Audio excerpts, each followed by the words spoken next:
अस्सलाम वालेकुम दोस्तों, मेरा नाम है फ़हीमुल्लाह साहिल। आप देख रहे हैं आपका अपना यूट्यूब चैनल साहिल ट्रिक्स। और आज की वीडियो में हम बात करने वाले हैं गैर मुल्कियों के लाइसेंस के बारे में। और ये साथ में यहाँ पे हम कवर करेंगे एक क्वेश्चन को जो कि ट्रैफिक पुलिस से पूछा गया कि अगर ड्राइवर पहले ममलिकत में रह चुका है और उसके पास ड्राइविंग लाइसेंस था जिसे उसके साबिक कफील ने तल्फ कर दिया है तो अब उसे क्या करना होगा। तो वीडियो को लास्ट तक देखते रहिए और अगर आपको वीडियो अच्छी लगती है तो इस वीडियो को लाइक कीजिए, मेरे चैनल को सब्सक्राइब कीजिए और इस वीडियो को अपने दोस्तों के साथ शेयर कीजिए। तो चलिए शुरू करते हैं। तो ट्रैफिक पुलिस राय का कहना है कि दूसरे वीज़े पर मुमलकत आने वाले गैर मुल्की कारकुन अपना ड्राइविंग लाइसेंस नए इकामे पर जारी करवा सकते हैं।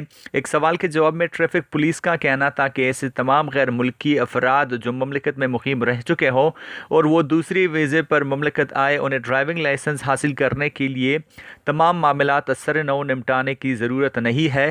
गैर मुल्की कारकुनों के पास अगर पुराने लाइसेंस की फ़ोटोकॉपी है तो उसके ज़रिए नया लाइसेंस हासिल करने के लिए ट्रैफिक ट्रेनिंग स्कूल से रजू करके नए इकामे पर दूसरा लाइसेंस जारी करवा सकता है।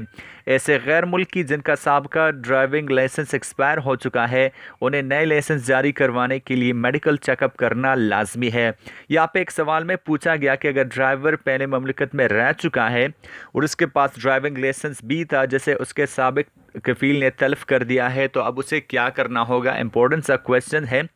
तो जवाब में ट्रैफिक पुलिस का कहना था कि अगर कोई मुमलिकत में मुकीम रहा हो, उसने ड्राइविंग लाइसेंस हासिल कर लिया हो तो उसका रिकॉर्ड लाजमी तौर पर मरकज़ी कंप्यूटर में होगा और उस रिकॉर्ड को बहाल करने के लिए पुराने लाइसेंस की कापी के ज़रिए नया लाइसेंस हासिल किया जा सकता है। तो अगर आपके पास पहले लाइसेंस था तो आपके साबिक कफील ने उसे तल्फ कर दिया तो आपको यहाँ पे परेशान होने की ज़रूरत नहीं है। तो अगर आपके पास पुराने लाइसेंस की कॉपी है तो बिल्कुल आप जाके वहाँ नया लाइसेंस हासिल कर सकते हैं। तो आई होप गाइस कि आज का अपडेट आपको पसंद आया होगा। मिलते हैं नेक्स्ट वीडियो में, तब तक के लिए दीजिए इजाज़त। अपना ढेर सारा ख्याल रखिएगा, दुआओं में याद रखिएगा, चैनल को सब्सक्राइब करना ना भूलें। अल्लाह हाफिज़।